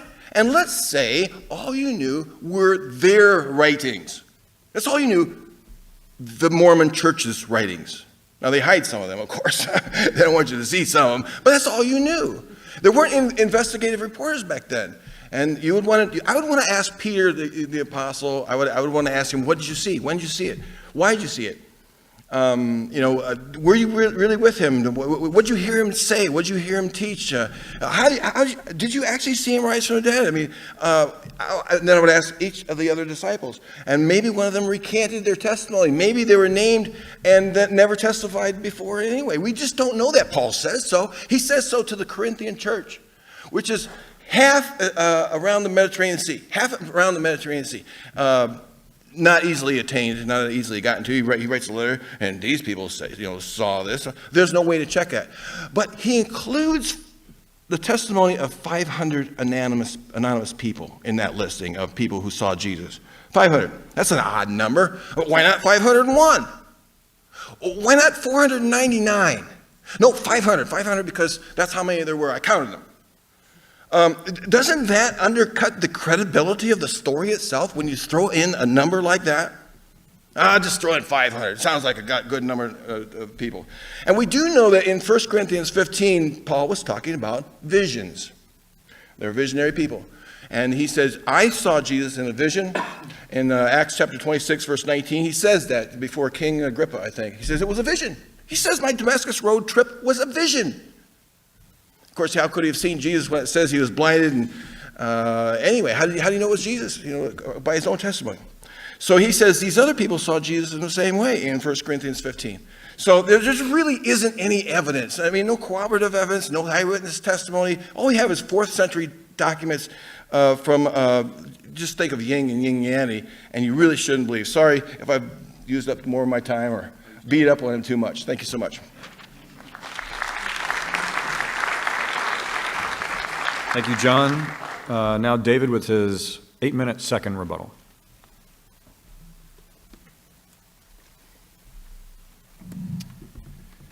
Thank you, John. But know that this is going to hurt you more than it hurts me. John says that nothing is historically certain. Well, it's pretty. I already said we're not talking about mathematical certainty here, but there is historical certainty where there is just no reasonable reason to believe anything other than what is the case. And again, the facts that I laid down. What refutation have we seen of any of these facts? Right? We're about to be going to the crossfire and conclusions. What evidence have we seen that Jesus didn't die on the cross, that his disciples weren't convinced that he appeared to them, that Paul and James, who didn't believe in Jesus at first but came to believe in him after they claimed that they received appearances, or the original apostles? What evidence have we had that none of this happened? And the answer is none. We've just got, well, you can't base your beliefs on 4th century texts. When again, every respected scholar on the planet understands how textual criticism works, that you can get. There are no variants that would affect any of these beliefs. So you take any manuscript you want. There's nothing that would affect anything I've said so far. And even if you wanted to throw all of that out, we know what the next generation of Christian leaders proclaim, people who knew the apostles. We are not in a state of just, we don't know anything that could ever happen or anything that happened. It's just a position where if you want to go that far, we just can't know anything.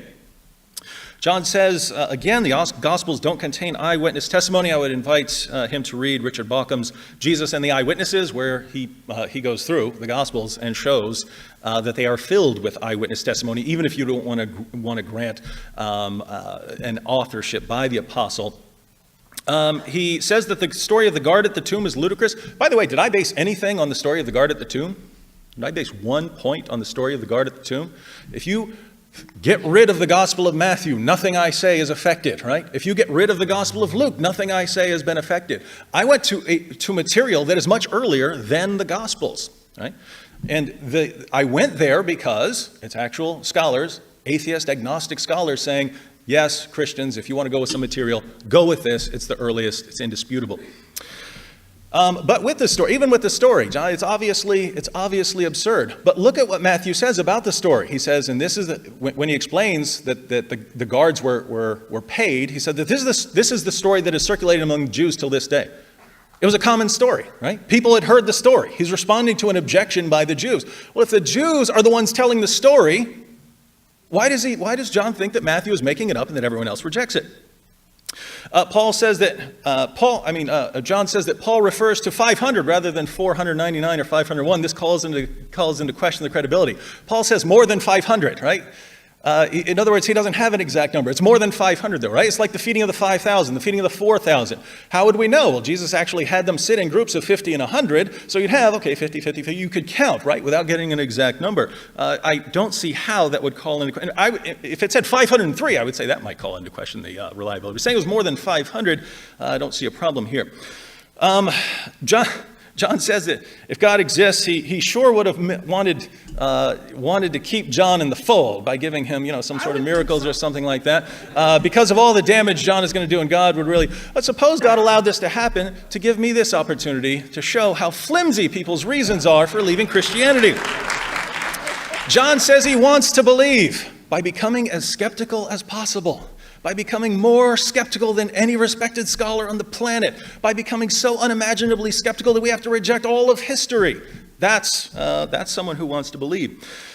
Now, John argues that Paul's experience was visionary, and he even says that Paul in Galatians 1 denies that he received any historical tradition from the apostles. That's absolute nonsense. If you look at Galatians 1, when Paul says that his gospel is not from man and he didn't receive it from man, read what he says in chapter 2. He's saying he got the gospel to the Gentiles, whereas the other apostles got the gospels to the Jews, right? So he gets some sort of revelation along the line of a gospel that he gets to preach to Gentiles, telling them they don't need to be circumcised, they don't need to follow kosher dietary laws and so on, and that he's got, and this is the message. This is what he's talking about in the gospel there, not whether Jesus died on the cross or rose from the dead. That's not in dispute. So what do we have? We have, he says that Paul is visionary. Well, notice, even in the instances that we have that talk about Paul's experience, as John already mentioned, Paul says that he saw Jesus, and the accounts that we have in the Gospel of Acts, there were certainly objective features of this appearance. So if you want to say vision, that's fine, but acknowledge this isn't just a mentally subjective appearance, right? It's something out there because other people are seeing light, hearing noise as well. But here's the kicker. Paul believed in a physical resurrection of the dead. I don't think John rejects this. Paul believed in a physical resurrection. If Paul believes in a physical resurrection, something has to happen, right? Something has to happen to Paul because Jews did not believe in a physical resurrection until the judgment. So if Paul had just seen a vision that has no objective content outside of him mentally seeing something, if Paul sees some sort of appearance like that, he would never conclude physical bodily resurrection. He would say, Jesus appeared to me in a vision. They had no problem with visions. They loved visions. People had visions, right? When you see a vision, has anyone in here ever had a loved one die and then you had some sort of dream or vision or something like that of the dead loved one appearing to you? Anyone? Okay, we have a couple, right? Did you conclude that the coffin was empty? Would you conclude that the coffin is now empty, that the person has been raised physically from the dead? Neither would a first century Jew. A first century Jew, if you see a vision, you've seen a vision. But they all conclude, the apostles and Paul conclude, physical bodily resurrection. What could change their minds about Jesus? Guess what? A vision can't do it. John's saying, they're visionaries, they see visions. Right. If they saw visions, they would have said, wow, God is letting us know that Jesus is okay. Jesus will be resurrected on the last day just like everyone else. They don't conclude that. They conclude physical bodily resurrection. What could change their mind about their entire belief system? What could change them so that they no longer think that the resurrection only occurs at the end, but that it started in the person of Jesus? It would have to be something radical, and it would have to be the kind of stories we find in the Gospels with Jesus actually appearing to them saying, here, watch me eat a fish. So we have basic facts. Jesus died. The disciples were convinced that he appeared to them. Not just one, not just two, but a bunch, over 500. Multiple groups of people see him. Multiple individuals see him. Friends and foes see him. They're willing to go to their bloody, horrible deaths proclaiming this. We can't say they're lying. You can't say it's hallucinations because too many of them see it. You can't say it's legend because it's too early. What explanation do we have? The only way around this is just to say, I'm not going to believe any of it. I'm not going to believe any source. I'm going to throw out all the evidence we have because it's so long ago. Well, if you do that, then yes, you would reject the resurrection. If you actually believe that we can know something about history, then we have these facts that are granted by scholars across the spectrum, and we can know that these facts only fit one conclusion, and that's that Jesus rose from the dead. So if you reject the resurrection, it's not based on the evidence. It's based on something else.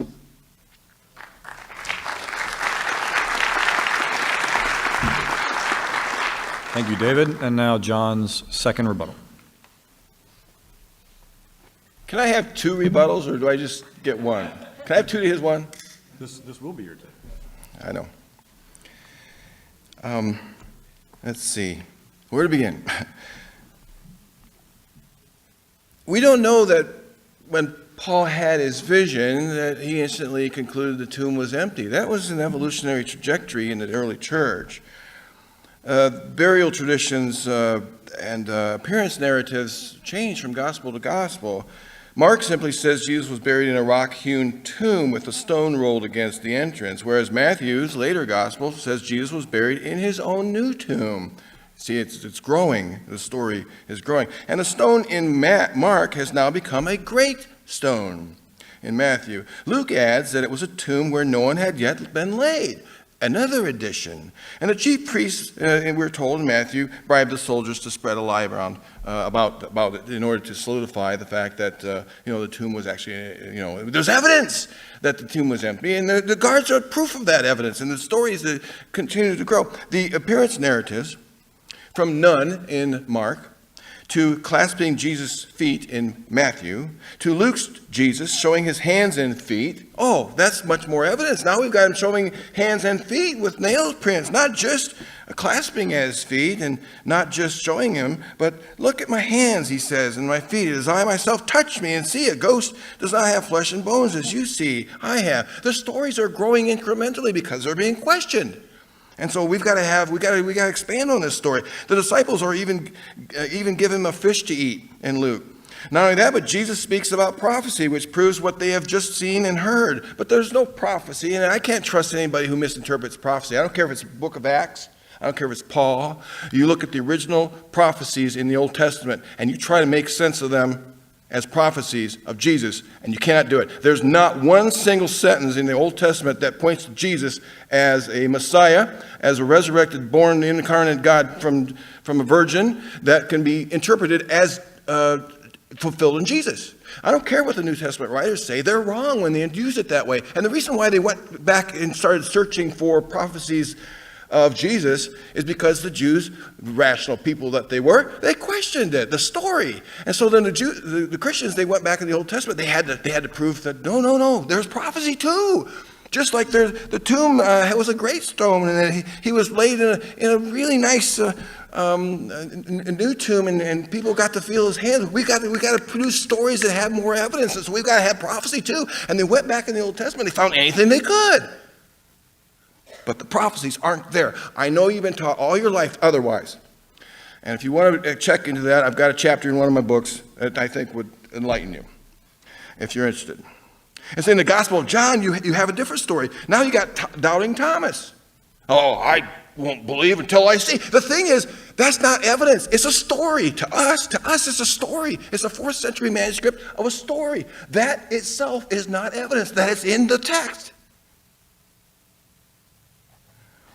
And so doubting Thomas says, I want to see put my hands into your side and stuff like that. And he does it, and it believes. And it says, well, blessed are those who have not seen and yet believe. How many cult groups have you seen say the same thing? Besides, for Jesus to walk around and to talk, he had to have blood running through his veins, because that's what the lungs are used because they've got blood flowing through them. And so for him to breathe, like it says he breathed on them, or to eat fish, or to any of those bodily functions, he had to have blood. But, he lost his blood on the cross. There's a lot of things that need to be explained rather than explained away. Okay, now David mentioned Craig Keener's book, Miracles. It's a 2-volume work, and I've read enough about it. I've not read enough of it to know it exists. Listen. It's one thing to write down verified miracles. Dr. so-and-so says he was, he had diagnosed with an ear infection and he can't hear, and voila, after being touched, he can hear. That's one thing. That's one thing entirely.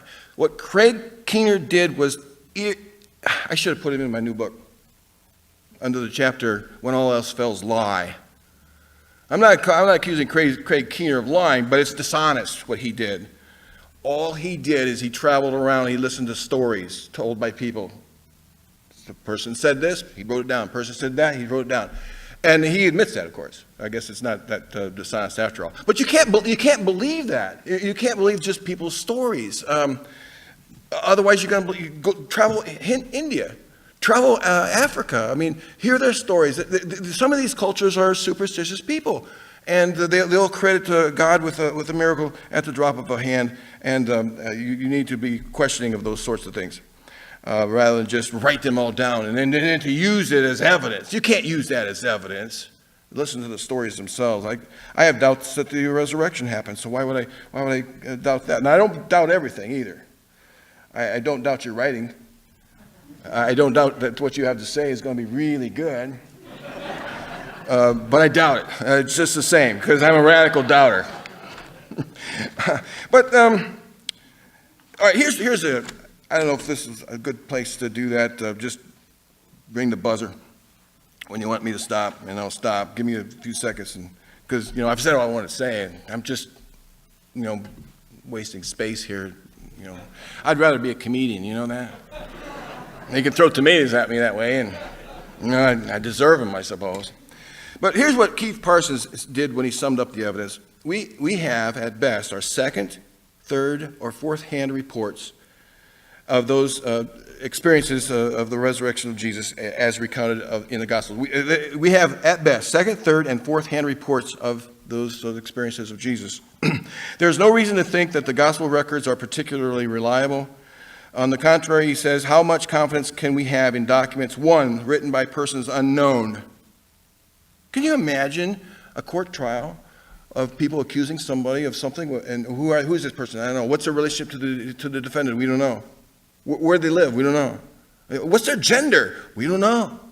Oh, okay. Put that into the record as reliable testimony. Written by persons unknown about supposed eyewitnesses. That's what we don't have the eyewitnesses. We have writings about the supposed eyewitnesses. Oh, and Richard Bachman's book, Jesus, the evidence, eyewitness for Jesus. What's that?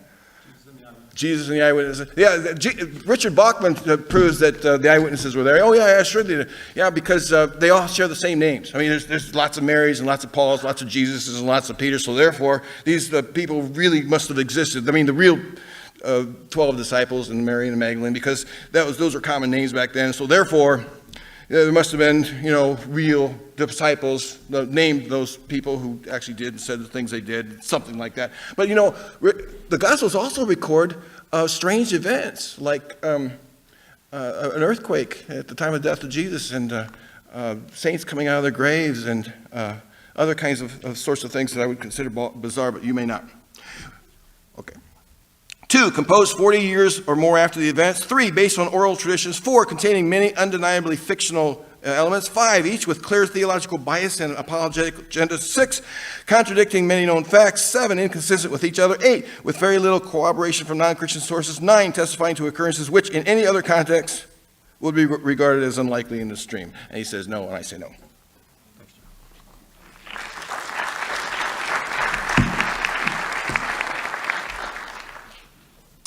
Okay, we will switch gears, and we're going to enter a 10-minute cross-examination time, pun intended. I guess that's home court advantage, for each debater to ask the other debater. 60 seconds for the question, 60 seconds for the response, and then we'll switch. 60 seconds for a question, 60 seconds for a response.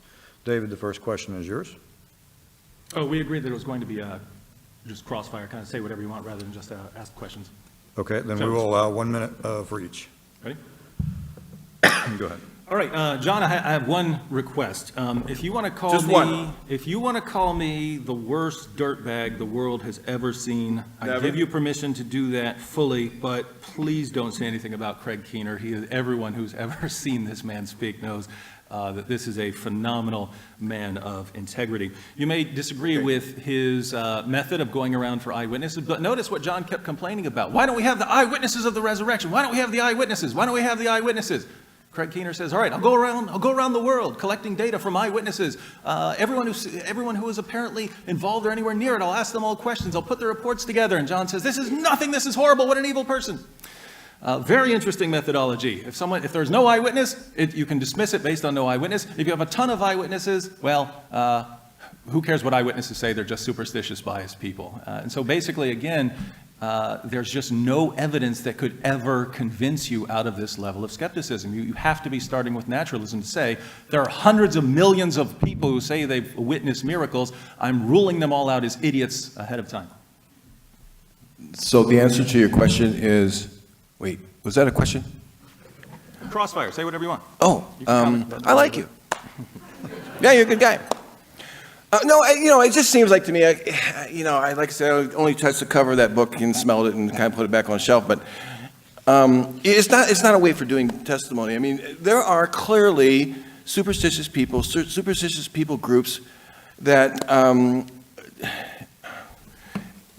right, let me just share you some of those stories. I got to get to this quick because I got 60 seconds, hurry up.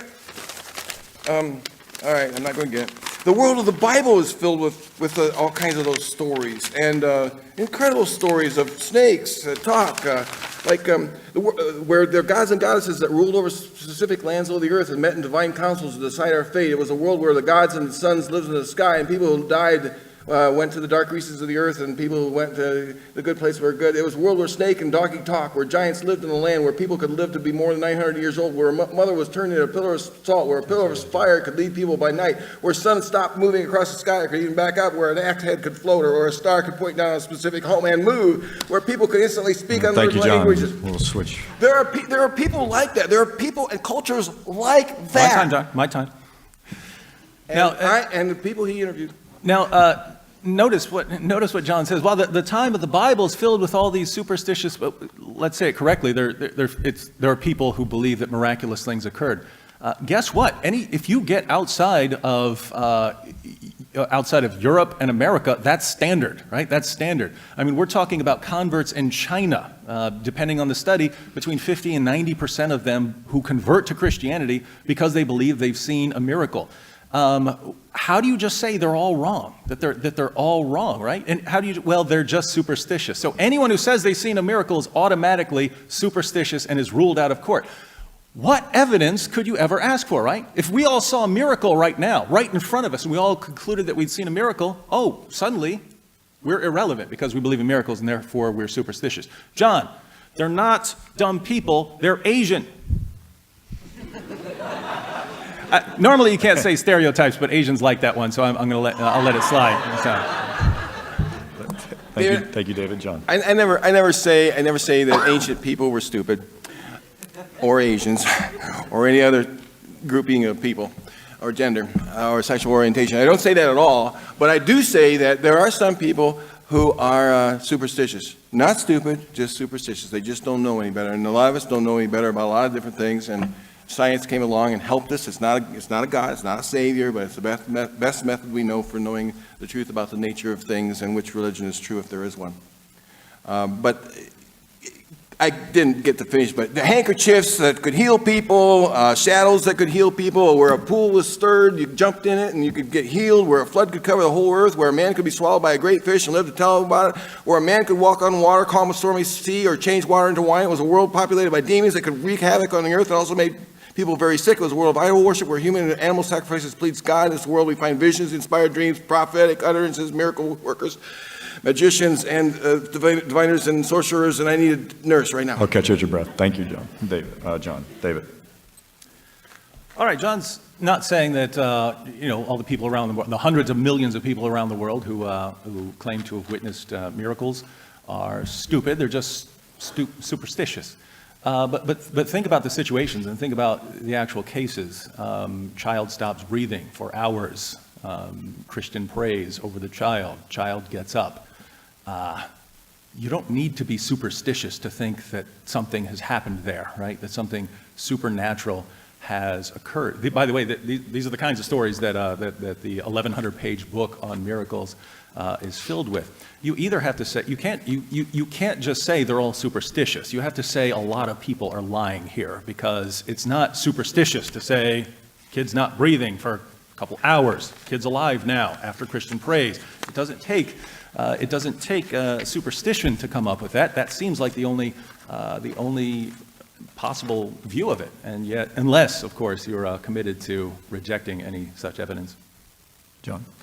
I say what would convince me to believe. It's in a chapter in my book, Why I Became an Atheist. I don't have the time to read it right now or say it, but I do state what would convince me. Things like if the pillar of salt was detected by the Sea of Galilee, or the Red Sea, and they could detect human female DNA in it, resembling Lot's wife. That kind of stuff. A pillar that was built to Abraham, saying he was our forefather, et cetera, but none of that's there. Now, I want to say this, though, about the miracles, okay? The Catholic Church has officially recognized 67 miracles.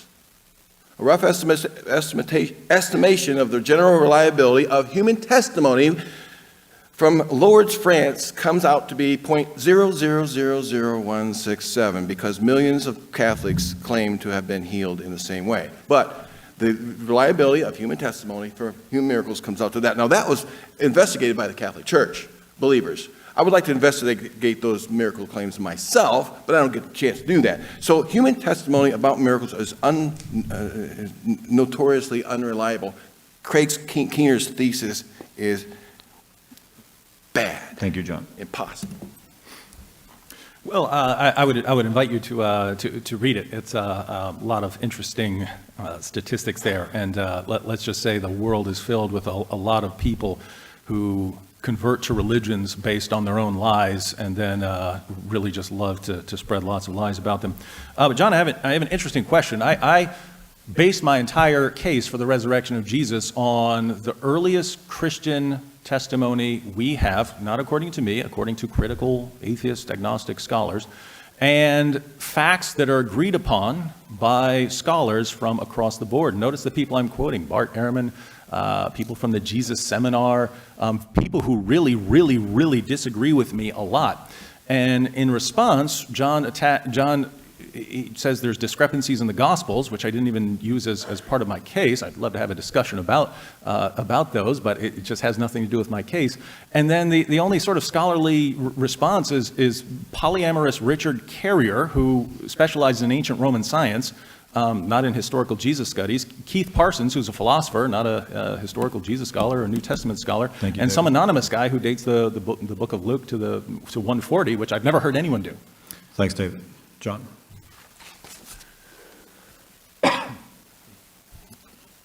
Okay, I said I think Jesus probably existed and he probably died. He was a failed apocalyptic prophet. That is, he prophesied a doomsday. Doomsday. It's going to come. It never happened. And I don't deny some of the scholarship. Bart Ehrman says, usually he says something like this. That's what they believed. Now, on the death of Jesus, he'll say, yeah, Jesus died. But on other things, he'll say, yeah, the early church Christians believed he rose from the dead. That's not saying he believes Jesus raised from the dead, only that they believe that. That doesn't make me want to believe that Jesus rose from the dead. Think about the ending of Mark. Okay, I'm there, I come up to the tomb, and there's two people in the white, very first recorded gospel, and two people in white say, that's what it says, it doesn't say angels. And correct me if I'm wrong on that. A long time since I've stopped memorizing scripture, and that's what I call it some days. But he is risen. Oh yeah, I'm convinced now, see? Thank you. Thank you, I John, can't. appreciate it. David? I still have no idea why he's going to the Gospel of Mark at all. I'm quoting material from decades earlier, right? We're not talking about something written decades after, right? We have a creed that, according to scholars across the spectrum, is our earliest Christian material. Now John's saying, oh, but things are from the 4th century and so on. I say, fine, I'll go to the earliest material we have. And then, again, people like Ehrman and so, they're not saying, yeah, it's probably true. They're things like historically certain, those are their phrases that they're using with this material. So, just think, if I say, here's my case, fact, agreed upon across the board, resurrection's only explanation, and you say, let me attack this different thing that you didn't bring up. Well, that's not an answer, is it? So we get to the end of the debate, and there's just no response to anything I've laid out in my opening statement. And if this is scored as a debate, that all matters, ladies and gentlemen. All right, that one, you got me on that one.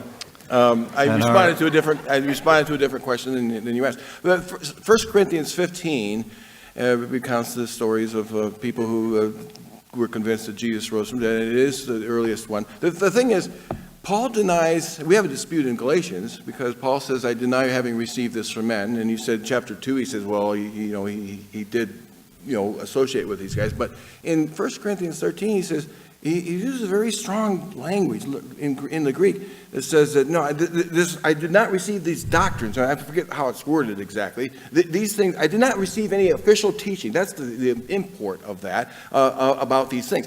Just like he heard the story of the Lord's Supper by a revelation, then why can't he have heard the story of Jesus' resurrection by a revelation as well? What we're asking ourselves is two things. One, what did he see? What did they see? And it appears to me they saw visions. They were visionaries. So that doesn't mean I should believe that they saw anything at all.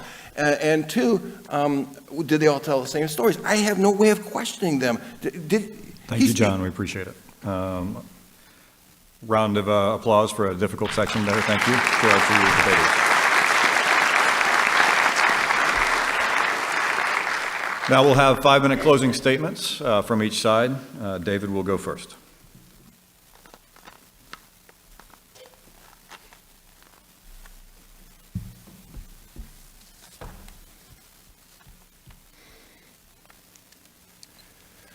Well, thanks again to Reston Bible Church and for John, representing the atheist position.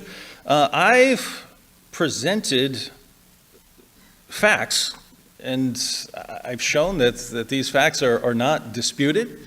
It's based on material that's not disputed as being very early. John, the only thing I've detected as an actual attempt to explain the facts is John's claim that these were visionary appearances, and therefore it wasn't something that it wasn't Jesus actually appearing to them. It's some sort of vision.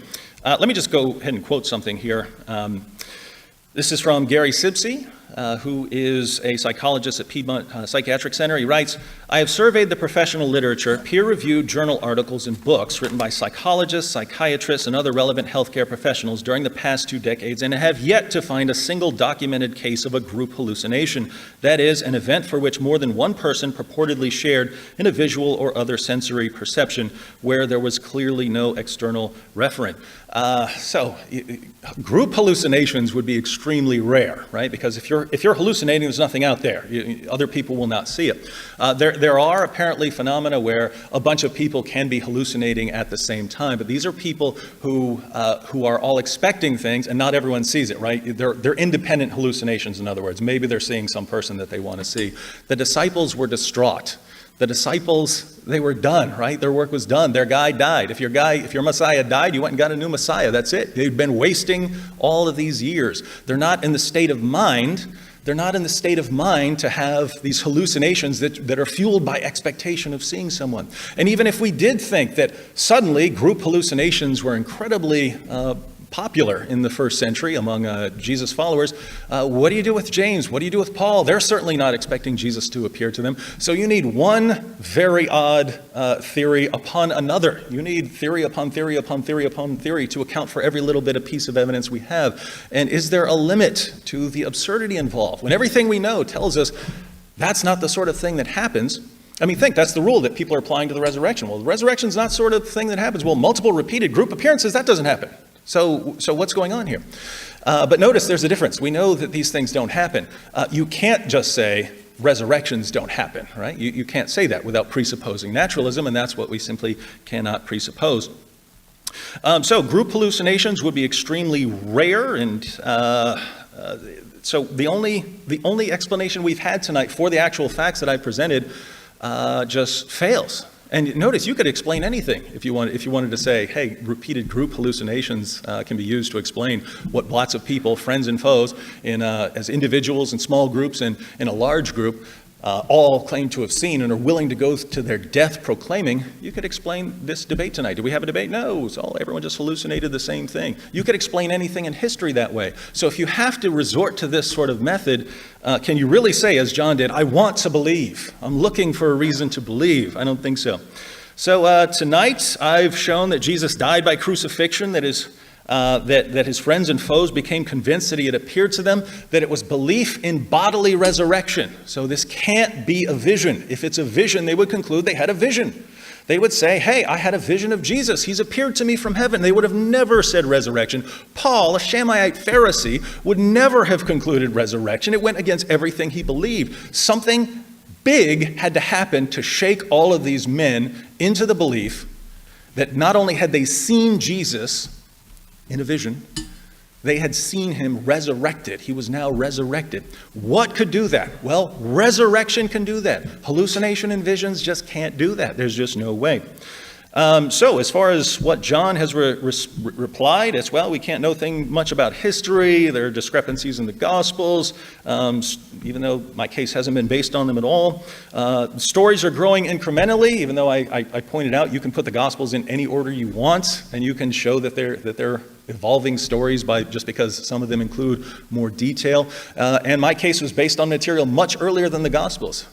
So Keep in mind, the most appearances you ever have in any story are in our earliest source. If that's evolution, it's going in reverse. So it seems like this debate comes down to what sort of explanation would you prefer? Would you prefer a supernatural explanation that fits all the facts, fits them well, and is the only explanation that actually fits the facts, but which will lead to certain theological commitments on your part? Or would you prefer a natural explanation that doesn't fit the facts, that is completely refuted by the facts and can never account for the facts? That's the difference you have here tonight.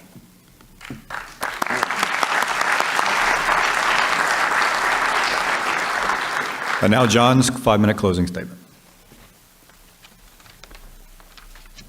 Yeah, you can. What do you do when you picture somebody having a vision? Do they picture these people naked? Do they picture these people floating through the sky? They have visions of people fully clothed, bodily visions. So it's not really beyond the scope that these visions were of a bodily Jesus initially that grew incrementally, as I've shown in from the rock stories and from the appearance stories up until we grasped his hands and put fingers through his nails and holes in his hands and hugged him and said, we're told by Jesus, blessed is he who believes even though he doesn't see. It grows from those initial stories is what I claim. And I think the evidence is there.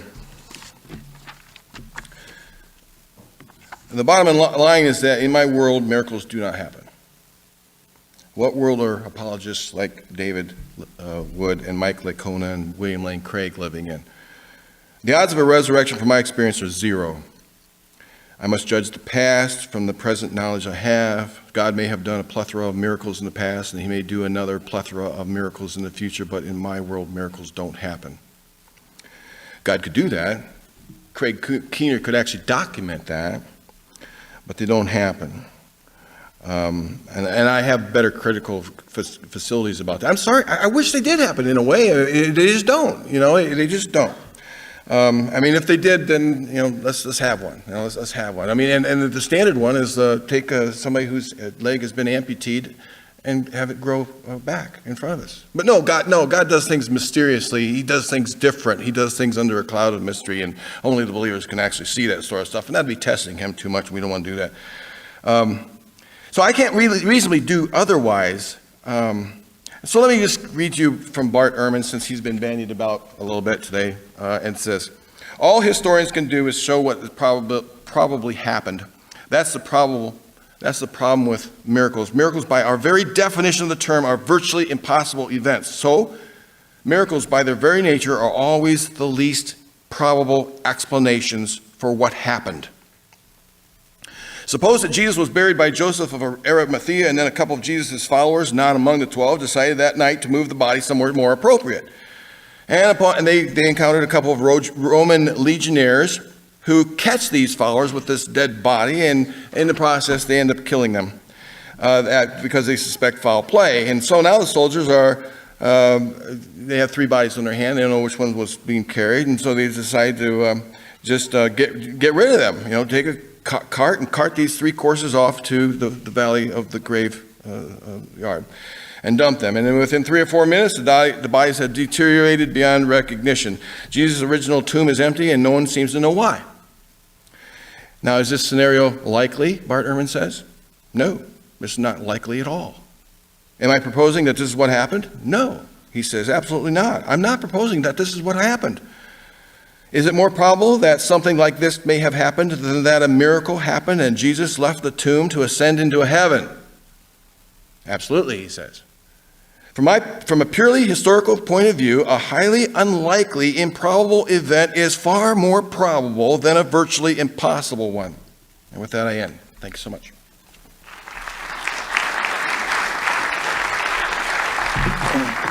So thanks to both our debaters. A final round of applause for both of them for their excellent debate tonight.